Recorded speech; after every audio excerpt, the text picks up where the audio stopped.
Sea War Museum in northern Denmark says it has found a missing Nazi submarine. Researchers released these renderings of a German U-boat found on the seafloor just north of the country's coast. Something has been sitting on the floor of the North Sea for over 80 years, and the entire world has forgotten it existed. It was not hidden in some unreachable trench. It was lying beneath one of the busiest waterways on the planet.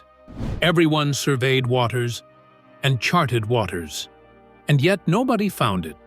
Divers have made quite a discovery off Nantucket Island in Massachusetts, the wreck of a German U-boat.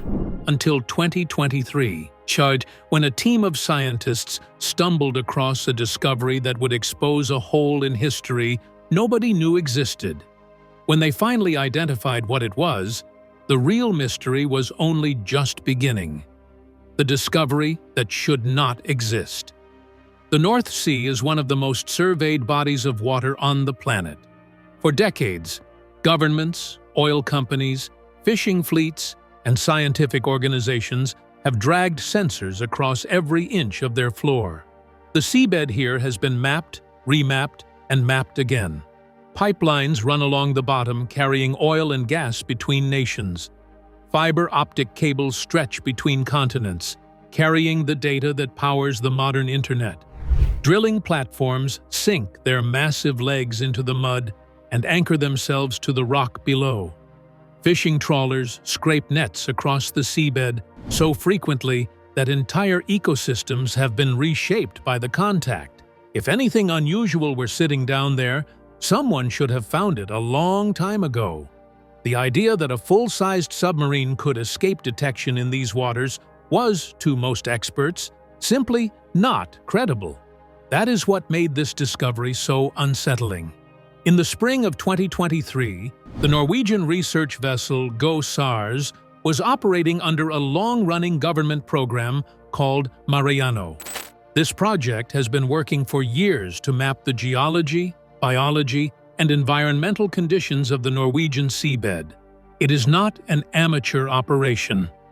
It is a collaboration between some of the most respected marine science institutions in Norway, including the Institute of Marine Research, the Geological Survey of Norway, and the Norwegian Mapping Authority.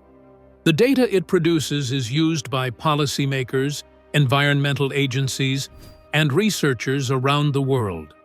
On this particular survey, the GO-SARS was using multi-beam sonar, which sends out thousands of acoustic pulses and measures how they bounce back from the ocean floor. The technology creates detailed three-dimensional images of whatever lies below. It can detect objects as small as a few meters across and render them with enough clarity to distinguish between natural rock formations and man-made structures. And on one of those passes, the sonar returned something that did not belong. The image showed a large, elongated object resting on the seabed, roughly 160 meters beneath the surface. Its shape was distinct. It was not a natural formation. It was not a piece of debris from a modern shipwreck or a discarded section of pipeline. The proportions, the angles, and the overall silhouette all pointed to one thing. It was a submarine. The scientists on board marked the location and continued their survey. But the data stayed with them. A submarine that no one had ever detected before, sitting in one of the most thoroughly examined patches of ocean on the planet. That alone was strange enough. But what came next turned a scientific curiosity into a genuine mystery. Later that year, researchers returned to the site with remotely operated vehicles equipped with high-definition cameras. These are machines designed to operate in the crushing pressure of the deep sea, controlled from the surface by pilots who steer them through the darkness using lights and video feeds. The footage they captured removed all doubt. The structure on the seabed was a submarine. Its torpedo tubes were visible at the bow. Its deck features were intact. The conning tower rose from the hull like a monument to a forgotten war.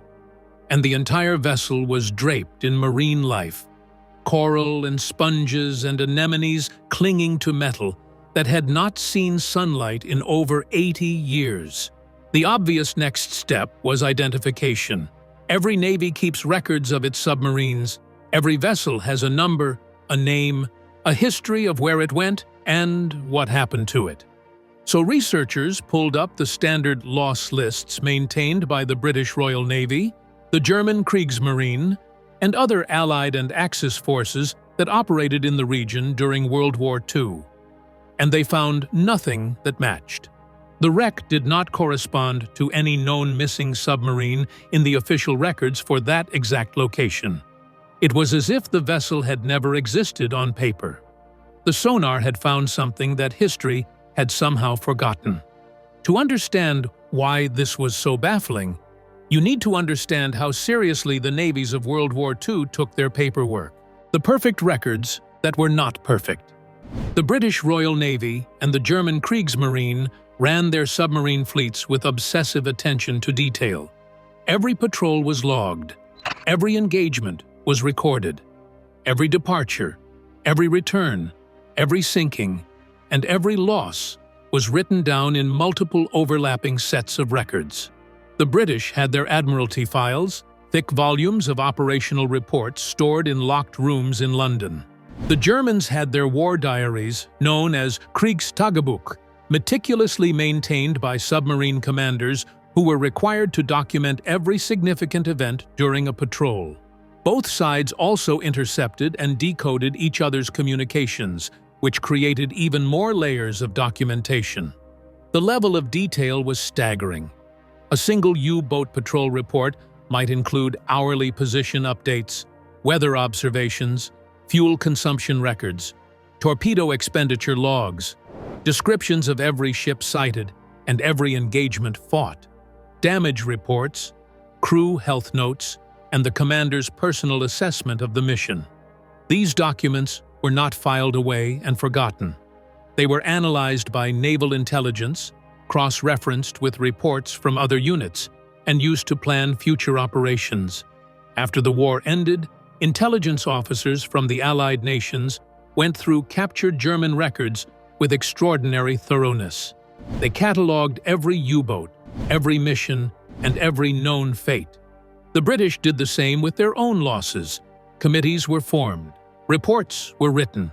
Historians spent years piecing together the complete story of the submarine war, drawing on records from both sides to create what they believed was a definitive account. By the time this work was finished, the conventional wisdom was that the submarine war in the North Sea had been completely accounted for. Every submarine that sailed into those waters was believed to have a documented ending. Some were sunk by depth charges. Some were destroyed by mines. Some were caught on the surface by aircraft and bombed into oblivion. And a few simply vanished without explanation, though even those were listed in the records with notes about their last known positions and probable causes of loss. So when a submarine showed up on sonar that did not match any entry in those records, it created a genuine problem. It was not supposed to be possible. The books were closed. The lists were complete. And yet there it was, sitting on the bottom of the North Sea, contradicting decades of confident historical certainty. Researchers pulled up archival patrol reports and cross-referenced them with the known movements of every submarine that operated in the area. They compared the sonar profile against the known dimensions of every submarine class that operated in the region during the war. And slowly, a picture began to emerge. But it was not a clean or simple one. The remotely operated vehicle footage gave marine archaeologists their first close look at the wreck, and what they saw raised more questions than it answered. A wreck that defied explanation. The submarine was remarkably intact. The pressure hull showed no signs of catastrophic damage. There was no massive hole blown through the side, no crumpled sections that would suggest a direct hit from a depth charge or a torpedo. The hull plates were still aligned. The deck plating was still in place. The vessel appeared to have settled on the seabed almost gently, as if it had descended in one piece rather than being torn apart by an explosion. For a wartime loss, this was unusual. Most submarines that were sunk in combat bear obvious scars. Depth charges crush hulls and blow open compartments. Mines rip through the outer casing and bend steel like paper. Aircraft bombs leave craters in the superstructure. But this submarine looked almost peaceful. It was damaged by time and corrosion, certainly. The paint was gone. The metal was pitted and rusted. But the structural integrity was largely preserved, showing none of the kind of violence that typically ends a warship. Then there was the issue of identification. On the footage that was released to the public, no clear hull numbers or nameplates were visible. The markings that would normally allow a quick identification had either corroded away or were buried under decades of marine growth. Barnacles and sea creatures had turned the hull into a living reef, beautiful to look at, but maddening for anyone trying to read a number or a name beneath the growth. The submarine's proportions pointed toward a British design, specifically something from the T-class, which was a type of patrol submarine used extensively by the Royal Navy during the war. The T-class boats were workhorses, sent on long patrols in dangerous waters from the North Sea to the Mediterranean to the Far East. But proportions alone were not enough to make a definitive call. Several submarine classes from different navies shared similar dimensions, and without clear markings, the identification remained uncertain. What made the situation even more peculiar was the reaction from official sources. For weeks after the discovery was announced, no country came forward to formally claim the wreck. Britain did not immediately confirm it as one of theirs. Germany did not claim it. Norway, whose waters it rested in, could only confirm that the object was there on the seabed. The submarine sat in a kind of bureaucratic limbo, acknowledged by science but unclaimed by history. This gap between physical reality and official record was deeply uncomfortable for historians. A submarine is not a small object. It is a complex machine crewed by dozens of men, built in a shipyard, commissioned into a navy, assigned to a flotilla, and given specific orders. It has a chain of command, a home port, and a paper trail that should stretch from the day its keel was laid to the day it was lost. The idea that one could simply disappear from all records seemed almost impossible, and yet the evidence was right there on the seafloor, encrusted with barnacles and refusing to explain itself. The evidence that changed everything. The Mariano team did not give up. Using their high-resolution sonar data and the detailed video footage, they built a comprehensive three-dimensional model of the wreck. Every measurement was catalogued. The length of the hull, the width of the beam, the placement of the torpedo tubes, the height and shape of the conning tower, and the layout of the deck fittings were all documented with precision. This data was then shared with experts from the United Kingdom, including specialists from the Royal Navy and maritime museums who had spent their careers studying World War II submarine designs. The comparison process was painstaking. Each measurement was checked against the blueprints of every known submarine class that operated in the North Sea between 1939 and 1945. Drawings were overlaid. Dimensions were compared to the nearest centimeter. Gradually, the field of possibilities narrowed. The dimensions were consistent with a British T-class submarine, and within the T-class, there were only a handful of boats that had been lost in the general area of the North Sea without a confirmed resting place.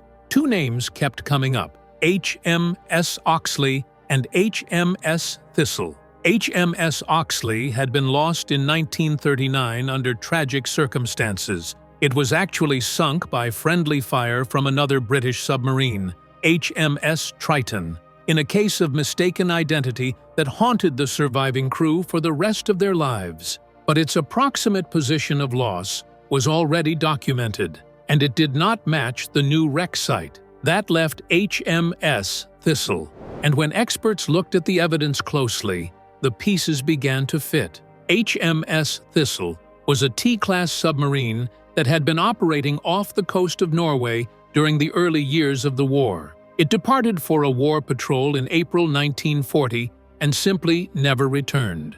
No distress signal was received. No wreckage was found at the time. The Royal Navy listed it as lost, presumed sunk, but the exact cause and precise location of its destruction were never confirmed. For over 80 years, the families of the 53 crew members who never came home had lived without answers. The historians who studied the submarine war had listed HMS Thistle as one of those mysteries that might never be solved. The new wreck, with its intact hull and undamaged structure, suggested a loss that was quieter than combat. There were no blast marks consistent with a torpedo hit or depth charge attack. The leading theory shifted toward a mine strike or some kind of internal failure that sent the submarine to the bottom without the kind of catastrophic destruction that leaves obvious marks on a hull. Perhaps a mine had detonated close enough to flood a compartment, but not close enough to tear the hull apart. Perhaps a mechanical failure had caused a slow, controlled descent rather than a violent implosion.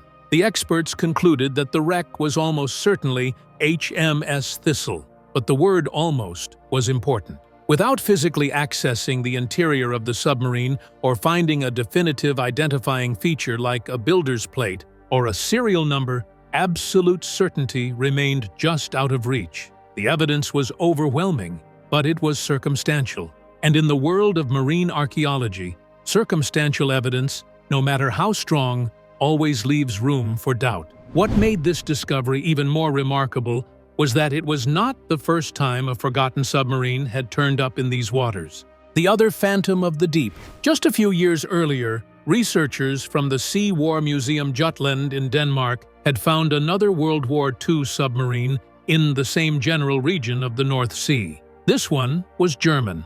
It was U-3523, and its story was, if anything, even more dramatic than that of HMS Thistle. U-3523 was a Type 21 U-boat, one of the most advanced submarine designs of the entire war. The Type 21 was revolutionary. It was built for extended underwater operations with a streamlined hull, improved batteries, and the ability to remain submerged for much longer than any previous submarine design. It was faster underwater than it was on the surface, which was the opposite of how most World War II submarines worked. The design incorporated a snorkel system that allowed the diesel engines to run while submerged, and the boat could travel hundreds of miles without ever breaking the surface. Military historians have described the Type 21 as a generation ahead of its time, a design so advanced that it influenced WWII submarine construction for decades after the war ended. U-3523 had been reported sunk on the 6th of May 1945, just 2 days before Germany officially surrendered. A British bomber crew from the Royal Air Force claimed to have destroyed it with depth charges in the Skagerrak, the strait between Denmark and Norway. The sinking was logged in the official records. The coordinates were recorded. The case was considered closed. But for years, rumors persisted. Some historians and amateur researchers speculated that U-3523 had not actually been sunk at all. They suggested it had instead escaped to South America, carrying senior Nazi officials fleeing prosecution and possibly transporting looted gold and other valuables. The Type 21's advanced capabilities made such a journey theoretically possible. Its extended range and ability to stay submerged for long periods meant it could have crossed the Atlantic without being detected. And the chaos of the war's final days, when the German military was collapsing and discipline was breaking down, meant that anything could have happened. It was the kind of story that thrived in the absence of physical evidence, growing more elaborate with each retelling. Then the Sea War Museum found it. The wreck of a 3523 was located on the seabed of the Skagerrak, and it was in a remarkable state. The bow was buried deep in the mud, driven into the sea floor by the force of its descent. The stern section stood upright, rising from the seabed at a dramatic angle. The overall condition of the wreck was unusual for a submarine that had allegedly been destroyed by aerial bombing. There was no sign of the kind of total destruction you would expect from a direct hit. The hull was largely intact, suggesting a more complex and perhaps more gradual end than the simple narrative in the wartime reports had implied.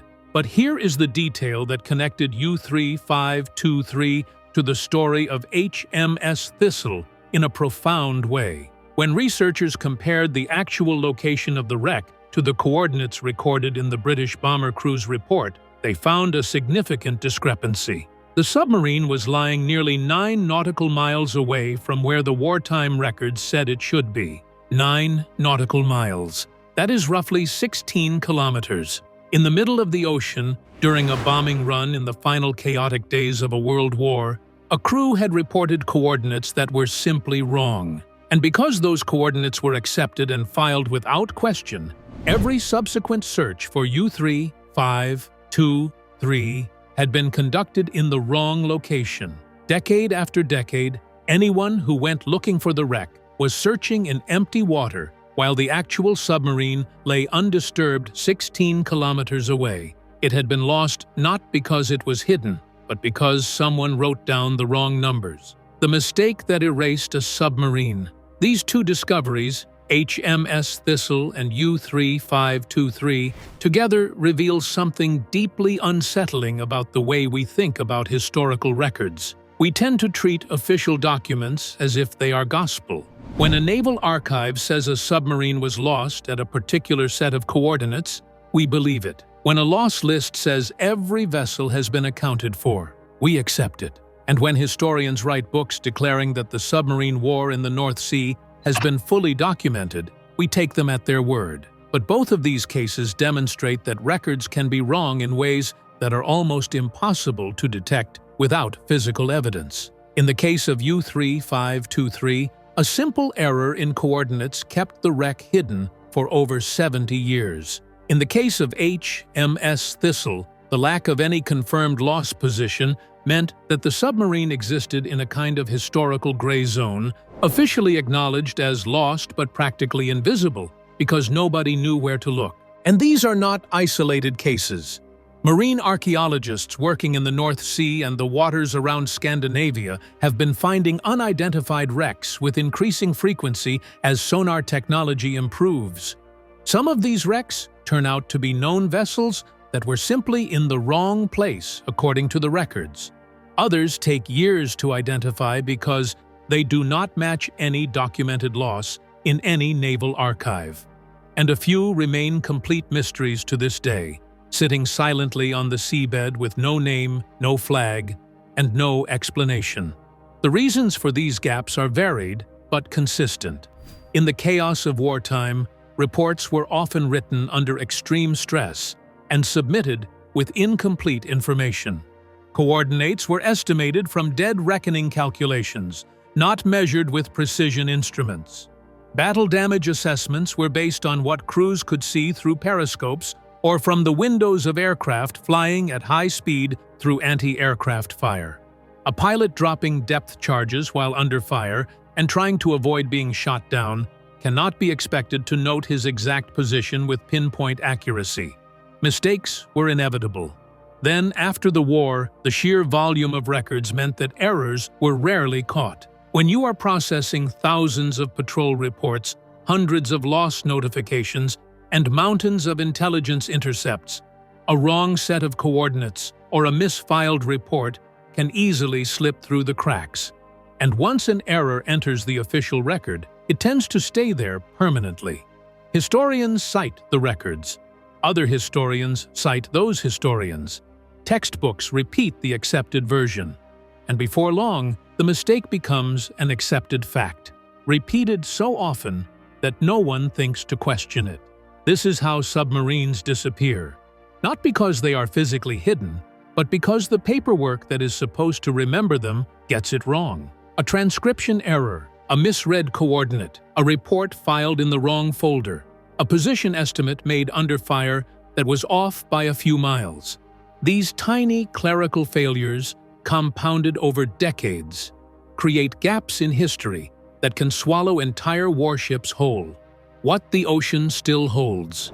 The discovery of HMS Thistle brought a measure of closure to a mystery that had lasted more than 80 years. For the families of the 53 crew members who never came home, knowing where the submarine rests is a form of resolution that no official report could ever provide. The seabed off Norway is now, in a very real sense, a war grave, where the remains of brave men lie in the vessel that carried them on their final mission. It deserves to be treated with the respect and solemnity that implies. The discovery of U-3523 served a different but equally important purpose.